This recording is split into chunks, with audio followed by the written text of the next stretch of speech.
Hepiniz hoş geldiniz arkadaşlar. Katılımınız için çok teşekkürler. Ben Adil, ASOP Derneği'nin kurucu üyelerinden biriyim. Bildiğiniz gibi derneğimizi 2018 yılında kurduk ve bu süreç içerisinde pandemiye rağmen aktivitelerimize devam ettik. Bugün de bu kahvaltıyı organize ettik. Bu vesileyle aynı zamanda bir panel mevcut. Bu panelde Ueli Bey, Avivo Derneği'nin başkanı, aynı zamanda eski Yeşiller Milletvekili, bize Eylül'de olacak seçimlerle ilgili, emeklilik reformlarıyla ilgili bilgi verecek. Bu konuda panelden sonra sorularınızı sorabilirsiniz. Ortalama 20 dakika sürecek panelimiz. Bu derneğin, Avivo Derneği'nin amaçlarından biri emeklileri ve gelecekteki emeklilerin haklarını korumak. Şimdi sözü derneğimizin başkanı Kazım Şengül'e veriyorum. Teşekkürler tekrardan katılımınız için. Arkadaşlar hepiniz hoş geldiniz. Görüldüğü gibi biz bu ikinci bir organizasyon yapıyoruz kahvaltı olarak. Birincisi biz bunu şeyle yaptık, kongremizle birlikte yaptık. Bu ikincisinde böyle bir emeklilik davası ile ilgili böyle bir organize oluşturduk. Ve ben fazla yani dünyada veya bugünkü şartlar biliyorsunuz çok derin geçiyor, çok kötü geçiyor. Ekonomik krizler yaşıyoruz. Bundan dolayı biz de Covid'den sonra böyle büyük problemler yaşadık. Yani korkunç çalışmalarımızın önünde engel oldu. Yani bir şey yapamadık. Süreç geldi bugüne kadar dayandı. Yani bu dernek 2018'den beri faaliyettedir. Yalnız istediğimiz aktivitelerimizi yapamadık. Yani insanlara yeterince diyalogları oluşturamadık. Oluşturmadığımızdan dolayı yani geniş bir tabana, geniş bir kitleye daha hitap etmemiz gerekirken şu durumda şu şekilde devam ediyoruz. İleri süreçte bunu çalışmaları daha hızlandıracağız. Farklı boyutlu Cenevre, özellikle Cenevre'de yaşayan topluluğu bir araya toparlamaya çalışacağız. Amacımız bu. Bundan dolayı hepiniz bugün buradasınız. Hepinize teşekkür ederim. Arkada organize eden, kahvaltı organize eden arkadaşlara hepsine ayrı ayrı teşekkür ediyoruz. Şimdi bu kadar sözü Sühüli'ye bırakacağım. Je fais un petit exposé d'environ 20 minutes et après j'échange volontiers avec vous et je réponds à des questions. Aux questions où j'ai des réponses et c'est certain je n'en ai pas. D'accord, donc je suis président de l'Avivo depuis un mois exactement.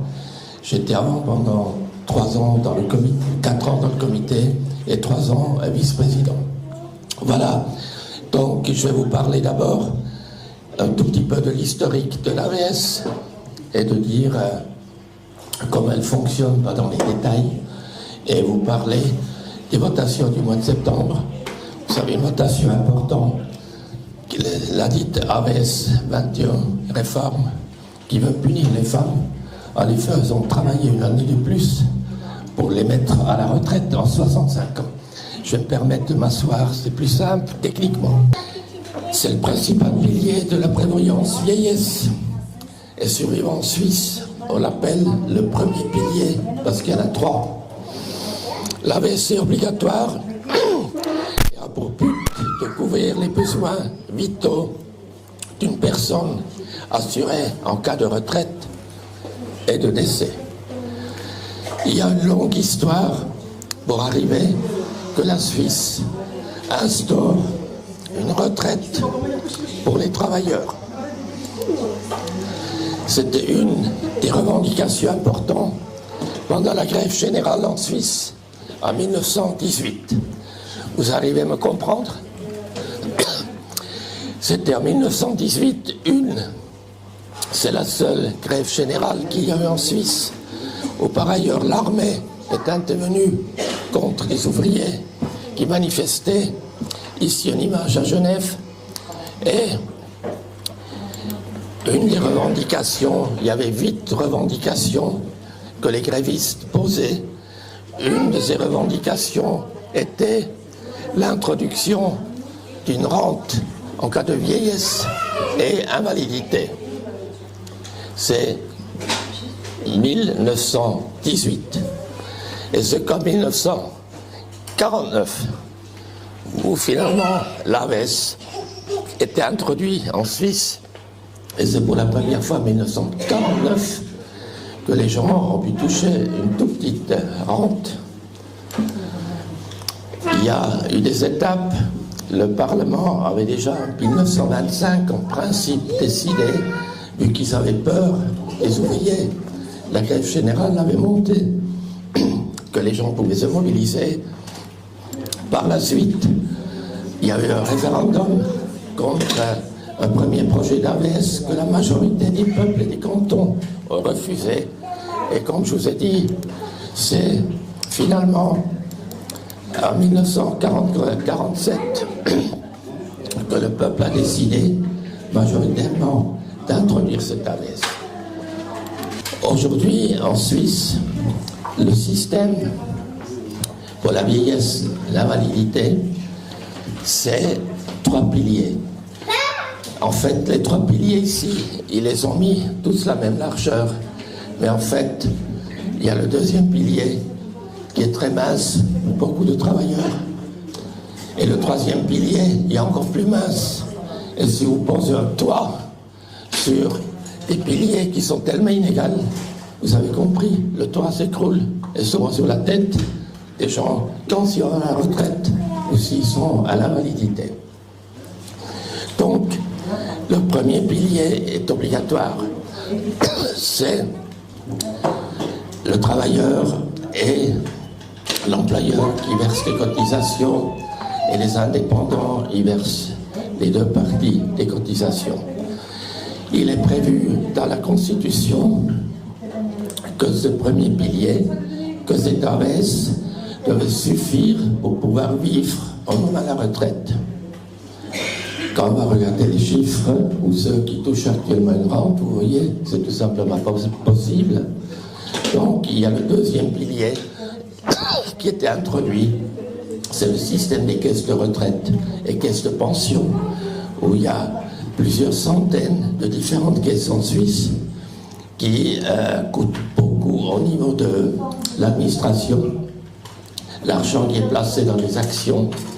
Et il y a beaucoup de travailleurs en Suisse qui n'ont pas de deuxième pilier, ou un deuxième pilier très faible. C'est le cas pour beaucoup de femmes qui n'ont pas travaillé à plein temps. Il faut gagner 22 000 francs arrondis par année pour faire partie du deuxième pilier. Si vous travaillez dans un hôtel, qui a 2 demi-journées, 3 demi-journées, dans une entreprise de nettoyage, 3 autres demi-journées, vous avez des patrons différents, vous arrivez chez un employeur en 22 000 francs, et vous n'avez pas de deuxième pilier. Si vous prenez les jeunes aujourd'hui, ceux-là en orange, en vert et de toutes les couleurs, en vélo, qui vont livrer des repas, ils n'arrivent jamais à ces 22 000 francs non plus, et leur avenir est donc, au niveau de la vieillesse, un peu compromis. Et le troisième pilier, c'est la fortune que les gens ont. Et en Suisse, c'est l'immense majorité des gens n'ont pas de fortune. Il y a 1/3 de la population en Suisse a tout juste une fortune à disposition pour vivre 3 mois supplémentaires. Mais on a ce système de 3 piliers que il était prévu de le changer par une initiative populaire du Parti du Travail, soutenue par certains syndicats, par certaines autres organisations, mais pas suffisamment, qui avaient demandé une seule rente pour la vieillesse et l'invalidité, une rente populaire, mais c'était malheureusement refusé. Si on prend les différentes assurances, vous savez, l'assurance vie et survivant, l'invalidité, prévoyance professionnelle, assurance maladie, assurance accident, assurance chômage, allocation familiale, pas d'assurance dentaire, toujours en Suisse. Et si on compare avec d'autres pays, dans beaucoup de pays, c'est la sécurité sociale qui couvre tout ça. Donc vous ne devez pas courir chaque fois auprès d'une administration de notre assurance. Je ne sais pas si on va loin, c'est sur le financement. Donc, il y a les employeurs et les employés qui versent, et l'argent est investi dans des... pour que ça doit quand même apporter de l'argent. Vous connaissez tous la carte AVS, qui donne droit. La question à partir de quand je peux bénéficier de ma rente AVS. Donc c'est actuellement votre 64e année si vous êtes une femme. C'est le mois qui suit le 65e année si vous êtes un homme. Et pour recevoir, ça c'est très important pour les futurs retraités, vous ne le recevez pas comme ça. Il n'y a pas quelque part l'ordinateur qui regarde que Ali est à son anniversaire le 15 mai et après il y a la rente qui arrive. Non, il faut 3 à 4 mois avant les 64 ans pour les femmes ou avant les 65 ans pour les hommes. Il faut réclamer les 30. Il faut écrire, il faut aller à l'office de compensation ou vous venez dans une association comme la Vivons qui aide aux gens de faire les démarches nécessaires. Quelles sont les conditions pour toucher une AVS? Il faut avoir cotisé. Si vous n'avez jamais payé des cotisations dans la caisse d'AVS en Suisse, vous n'avez pas le droit à une rente. C'est une question importante. Et en principe, il y a quand même tout le monde qui vit en Suisse, je crois, parce que les femmes, par exemple, qui se sont occupées des enfants, principalement l'éducation, ménage, etc., qui n'ont pas travaillé à l'extérieur, pas chez un patron, ils ont droit à une rente. On regarde après les montants. Donc je vous ai dit, il faut revendiquer, il faut se manifester, dire alors, moi je vais avoir mon anniversaire dans 4 mois, il ne va pas vous envoyer des fleurs ni une bouteille, mais faire les démarches pour que la rente arrive. C'est un calcul assez compliqué pour savoir combien vous allez toucher comme rente AVS. Les personnes qui sont très douées, ils vont sur un site internet avec l'aide de vos filles et de vos fils parfois, où vous arrivez à peu près de trouver le résultat. Mais autrement, comme je vous dis, c'est des associations comme la nôtre, la Vivons, mais aussi Prosénic Touté. Il faut des démarches. Chez nous, l'attente est 2 à 3 semaines pour avoir un rendez-vous. Chez les autres, c'est beaucoup plus long. Qu'est-ce qui se passe si la rente n'est pas suffisante? Il y a une possibilité de faire une demande pour des prestations complémentaires. C'est de nouveau une demande qui doit être faite. Là aussi, au niveau de la Vivons, nous faisons énormément de demandes de prestations complémentaires pour que c'est un droit, c'est pas de l'assistance. Par ailleurs, l'assistance est aussi un droit, quelqu'un qui a besoin, mais donc les prestations complémentaires, c'est prévu dans la loi, si vous remplissez certaines conditions, donc si votre revenu est trop petit.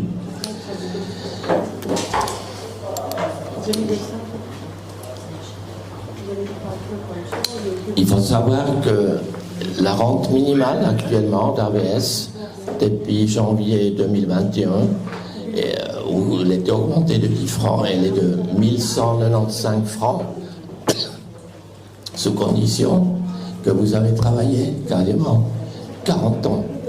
Et le maximum pour quelqu'un qui vit seul est de 2390 francs. Si les retraités vivent en couple, c'est 3585 francs. Donc, on ne prend pas la rente de la personne seule. Et par exemple, il y a quelqu'un qui prend la retraite 2-3 ans plus tôt que l'époux ou l'épouse. Ce n'est pas le double de cette retraite. C'est que 150%, une fois et demie, de ce que quelqu'un touche quand il est seul. Et si jamais vous ne restez pas en Suisse, mais si vous rentrez dans le pays, c'est des accords bilatéraux. On dit, les pays qui se sont bien défendus ont eu des améliorations pour leur entier. Les meilleurs sont ceux qui sont dans l'Union européenne, parce que tous les pays de l'Union européenne ont fait un poids face aux Suisses. Mais donc, vous n'avez pas les mêmes droits qu'un Allemand ou un Français ou un Italien, malheureusement. Donc, vous dépendez. On va ici, donc, en dehors de l'Europe, l'Union européenne, Il y a une série de pays que vous trouvez ici où la Suisse a conclu un accord bilatéral et vous voyez, la Turquie est ici. Donc c'est une convention sociale par la pression de la communauté turque par exemple et les syndicats dans le pays, en Turquie, en Suisse, sur les deux gouvernements suisses et turcs par exemple, on pouvait obtenir un contrat, un accord bilatéral qui est meilleur. C'est ce que les Italiens ont fait avant qu'il y avait l'Union européenne. Ils se sont fortement mobilisés pour avoir une meilleure situation au niveau des rentes. Une convention avec beaucoup d'articles qui était signée par les deux pays. Peut-être encore une chose, je ne sais pas si vous connaissez ce bâtiment à Genève, à la rue Edmond Rocher, c'est la caisse compensation suisse, l'AVES. Donc, toutes les personnes qui vivent à l'étranger ont affaire avec cette caisse qui est uniquement à Genève. Toute la correspondance de Turquie ou du Chili ou je ne sais pas d'où, se fait là, où des fois, les gens doivent se présenter, venir du pays pour une enquête sur leur situation. C'est donc à Genève la caisse suisse de compensation. Donc, j'ai dit avant, il y a des initiatives positives pour améliorer la situation des rentiers. C'était cette 13e rente qu'on va voter au début de l'année prochaine, mais il y a plutôt des tentatives actuellement de détériorer la situation des personnes. Et vous avez peut-être vu même récolter des signatures. C'est donc contre l'ARES 21. Il y a cette réforme, elle prévoit que les femmes doivent travailler une année de plus, donc jusqu'à 65 ans. Ça signifie quoi? D'une part, vous avez sur votre vie de rentier, vous gagnez moins parce que vous travaillez une année de plus. Ça se rajoute. Par ailleurs, on pourrait encore rien dire si l'égalité femmes-hommes était vraiment acquis dans notre société. Ce n'est pas le cas. Les femmes font quand même encore la majorité du travail de ménage, éducation d'enfants. Bon, il y a beaucoup d'hommes qui prennent leur part, mais dans la majorité des situations, c'est les femmes. C'est aussi les femmes qui s'occupent souvent encore de leurs parents, les parents âgés. Donc, il y a ce double travail et l'égalité hommes-femmes au niveau des salaires et pas du tout acquis actuellement. C'est pour ça que nous nous opposons à ce changement de la loi qui dit que les femmes doivent travailler jusqu'à 65 ans. Et on va voter au mois de septembre qui vient là-dessus. Parce que le référendum était lancé, si je le trouve, c'est pas ça, voilà. Le référendum était lancé avec 151 000 signatures. On avait besoin de 50 000.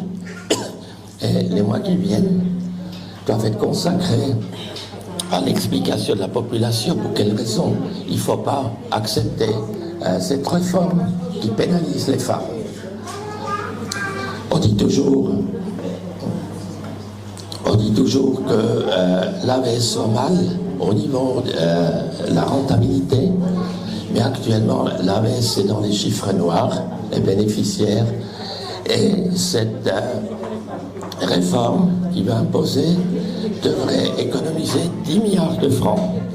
On essaye aussi de monter les jeunes contre les vieux, de dire c'est les vieux qui ont bouffé tout l'argent dans les caisses, et voilà, et ils sont aidés par les jeunes libéraux, par exemple, les jeunes du Parti libéral qui, eux, ne veulent pas l'âge de la retraite des femmes à 65 ans seulement, mais ils veulent que toutes les femmes et tous les hommes doivent travailler jusqu'à 66 ans. Et vous savez vous-même, vous connaissez des personnes qui ont aujourd'hui 50 ans, 55 ans, qui ne trouvent plus de travail parce qu'ils sont trop vieux. Et de l'autre côté, on veut augmenter cet âge de la retraite. Que dire encore? Donc, 67 ans, c'est d'autres partis politiques de droite qui revendiquent ça.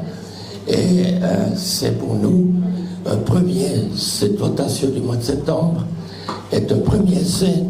Et si ça marche, ils vont revenir avec d'autres projets pour essayer de défavoriser les rentiers. Donc je vous ai dit, l'AVS est dans les chiffres noirs, elle n'est pas en danger actuellement. Il y a des systèmes de financement en mettant plus d'argent sur les bénéfices de la Banque nationale, par exemple, qui pouvait injecter. Et voilà. Donc, dans les chiffres noirs, je vous ai dit, votation populaire en septembre, au début de l'année prochaine, une votation populaire sur l'initiative d'accorder un 13e mois. Voilà, je suis plus ou moins terminé, je réponds volontiers à vos questions. Je suis désolé pour ma voix. J'ai vraiment l'impression, j'ai une voix de Mickey, comme ça, moi, les gamins, ils peuvent rigoler qui sont là. Donc, je vous remercie pour votre attention.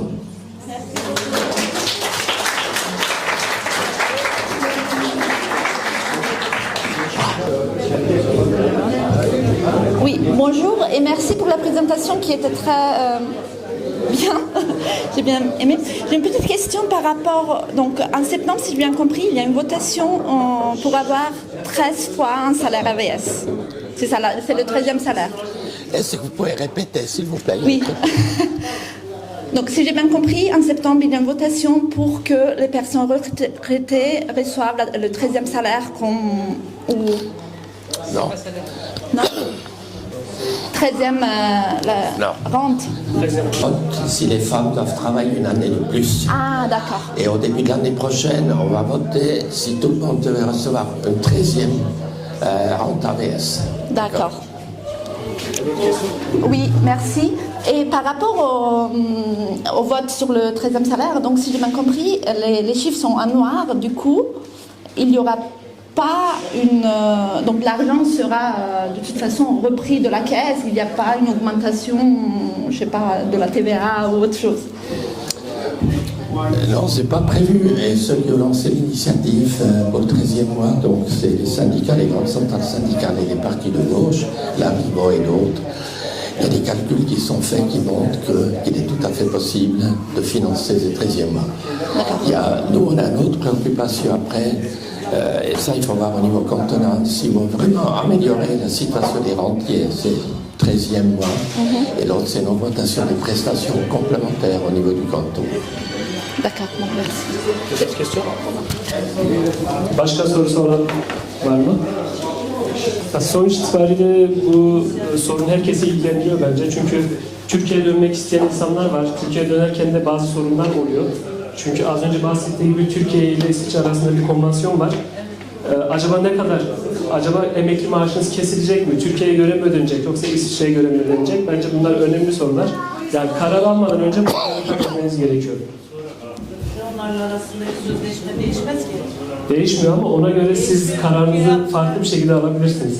Direkt tamam da Türkiye'ye paranızı aktarabiliyorsunuz. Yalnız orada sosyal sigortalar ödüyor size. Ya da size buradan euro olarak size verilebiliyor. Hakkınızı kaybetmiyorsunuz. La question. En ce qui concerne la convention entre la Turquie et la Suisse, est-ce qu'il y a des points qui sont importants avant de prendre une décision de rentrer ou qu'est-ce que vous pensez? Bon, la convention en tant que telle, elle prévoit que quelqu'un qui quitte définitivement la Suisse, il a la rente dans le pays, mais évidemment, il n'a pas droit à des prestations complémentaires. Les prestations complémentaires, c'est pour le niveau de vie en Suisse, même si la vie devient chère en Turquie maintenant aussi, mais c'est prévu pour en Suisse.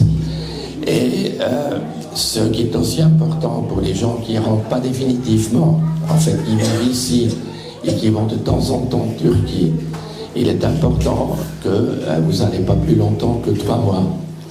Parce qu'il faut vous annoncer et vous avez seulement le droit dans les 3 mois, autrement vous perdez d'une part les prestations complémentaires qu'on vous demande de rembourser et vous avez aussi d'autres ennuis.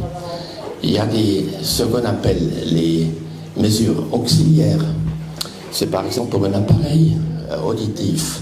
Si moi, ici, je suis en Suisse, ou en Suisse, vous avez droit à 2 fois 800 francs pour l'appareil.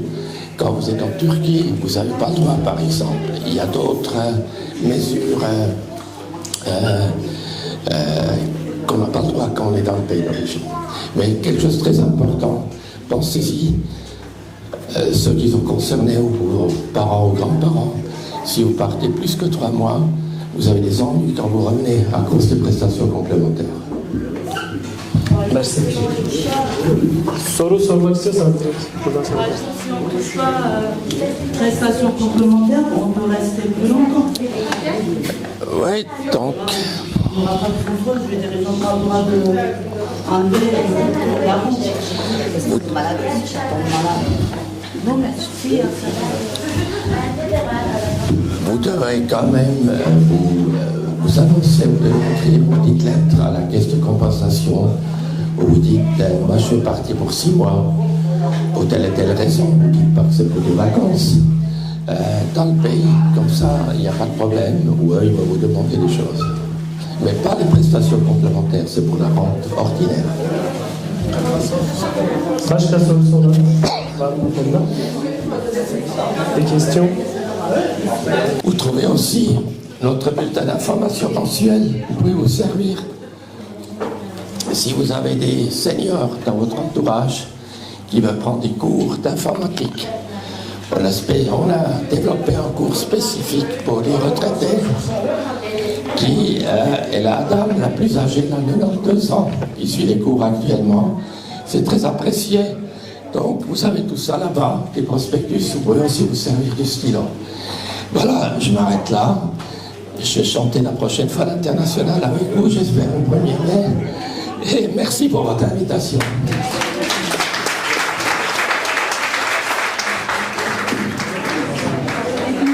Merhaba, beni tanıyorsunuz, ben de sizleri tanıyorum, hoş geldiniz.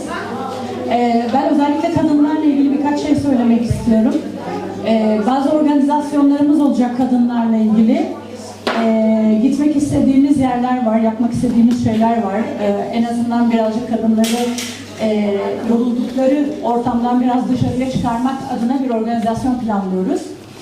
Bir şale bulunabilir. Bu şaleyle ilgili bir organizasyonumuz var. 20 kişi ya da sayısını tam olarak belirleyemiyoruz şu anda ama bunu yapacağız Mayıs ayı gibi düşünüyoruz. Bir de bir organizasyonumuz daha var. Senede bilmiyorum bunu yapabilir miyiz ama şimdiden söz vermiyorum ama yapmaya çalışıyoruz. Film getirmeyi düşünüyoruz. Bu filmle ilgili çalışmalarımız başladı. Yanıt alabilirsek ya da bu yanıtlar olumlu olursa sizler için buraya bir film getireceğiz. Umarım hepiniz de katılımı sağlarsınız.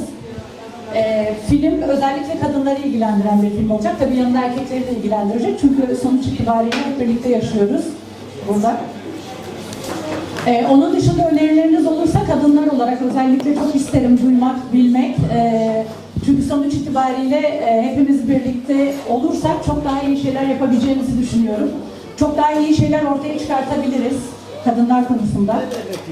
Tabii erkekler de önerilerini sunabilirler. Hani en azından çok daha iyi olur diye düşünüyorum. Bazen onlardan daha iyi bir öneriler gelebiliyor. O yüzden bu kadar söylemek istediklerim. Eğer söylemek istediğiniz bir şey varsa dinleyebiliriz. Özellikle kadınlar konuşmak isterseniz, bir şeyler söylemek isterseniz ya da yapmak istediğiniz bir şey varsa şu anda söyleyebilirsiniz. En azından hepimiz bir aradayken bu çok daha iyi olur. Söylemek istediğiniz bir şey var mı? Teşekkür ederim. Arkadaşlar teşekkür ederim.